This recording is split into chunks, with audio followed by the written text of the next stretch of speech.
Chào các bạn, quay lại với khóa học quảng cáo TikTok. Và hôm nay mình sẽ chia sẻ cho bạn về một cái nội dung rất là quan trọng.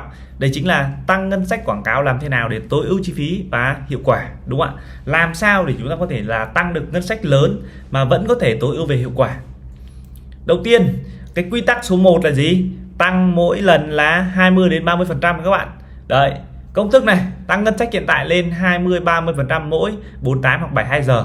Áp dụng đảm bảo ngân sách không thay đổi quá nhanh, giúp thuật toán TikTok có thể điều chỉnh. Lưu ý này, nếu chiến dịch hoạt động tốt có thể tăng 50% mỗi lần, được chưa?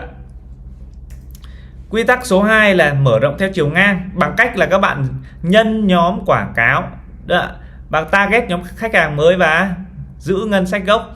Tức là chúng ta nhân nhóm mới nhưng mà chúng ta sẽ thay đổi target khách hàng. Áp dụng này, mở rộng tệp khách hàng mà vẫn giữ nguyên hiệu suất cũ này. Lưu ý nhé, tối ưu từng tệp khách trước khi nhân bản. Đấy. Cái công thức số 3 là gì? Mở rộng chiều dọc. Tức là chúng ta sẽ tăng ngân sách theo từng mức, chúng ta tăng lên 20, 50% hoặc là lên 100%, ví dụ vậy. Nhưng mà chúng ta chỉ áp dụng cho những nhóm quảng cáo đang có CPA thấp và hiệu quả tốt. Được chưa? Lưu ý này, không thay đổi target hay nội dung để tránh thuật toán bị xáo trộn. Chúng ta nhớ nhé. Đây là công thức gì ạ? Mở rộng theo chiều dọc. Tiếp đến này, thử nghiệm CPO. Đây là một công thức gọi là thần thánh rồi. Thiết lập ngân sách ở cấp độ chiến dịch CPO phân bổ cho nhiều nhóm quảng cáo, được chưa? Thiết lập ngân sách ở cấp độ chiến dịch. Sau đó chúng ta phân nhiều nhóm quảng cáo. Áp dụng này, TikTok tự động phân phối một ngân sách đến những ad set có hiệu quả tốt nhất. Lưu ý này, chọn tối thiểu 3 ad set để tối ưu, được chưa? Ít nhất phải có 3 cái chiến dịch quảng cáo, nhóm quảng cáo đấy. Rồi, chúng ta tối ưu ngân sách theo khung thời gian và lịch chạy. Mình lấy ví dụ nhé. Các bạn có thể chạy quảng cáo ở những cái giờ cao điểm, hoặc là chúng ta chạy quảng cáo những giờ ít cạnh tranh.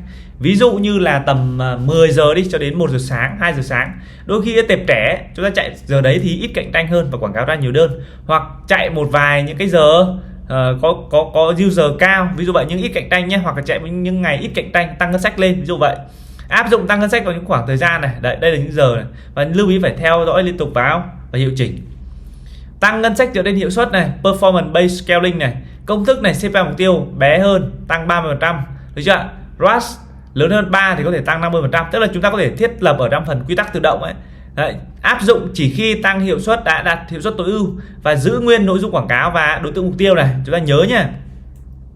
Thì đấy là phần về mình chia sẻ về cách để chúng ta tăng ngân sách. Và mình sẽ nói thêm một cái phần ở trong cái tài khoản quảng cáo. Đấy chính là gì? Phần quy tắc tự động. Thì mình sẽ nói cho các bạn thêm một cái phần là quy tắc tự động khi chạy quảng cáo TikTok. Đấy, khi chúng ta chạy quảng cáo TikTok thì các bạn sẽ thấy là chúng ta sẽ có một cái phần công cụ này. Đấy, ở đây thì nó sẽ có phần là quy tắc tự động. Đó. Khi mà các bạn ở đây nó sẽ có phần là để chúng ta nâng cao hiệu sách. Ví dụ các bạn bấm vào tạo quy tắc mới cho mình nhé. Thì ở đây nó sẽ có phần là gì? Đầu tiên hãy chọn chiến dịch quảng cáo, ví dụ như tất cả những nhóm quảng cáo hoạt động này, đúng không ạ? Thứ hai nữa là nếu này CPA theo thời gian thực, đúng không ạ? CPA đi ạ.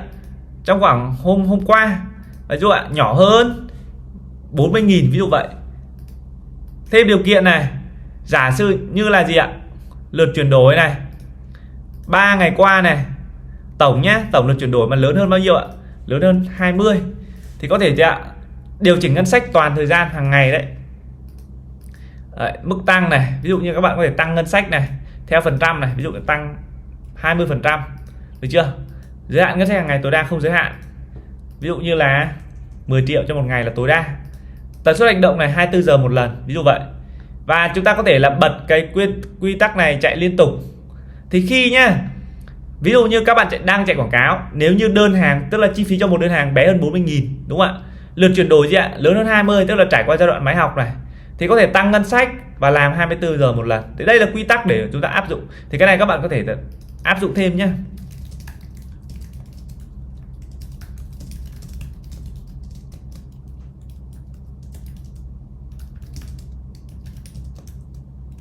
Rồi, ấn hoàn tất. Thì quy tắc này nó sẽ tự động set up vào trong cái quảng cáo của chúng ta luôn, được chưa ạ?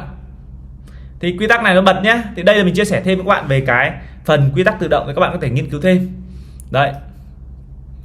Và cảm ơn các bạn đã hoàn thành cái nội dung, và hẹn gặp lại các bạn ở trong những cái nội dung khóa học tiếp theo. Xin chào các bạn.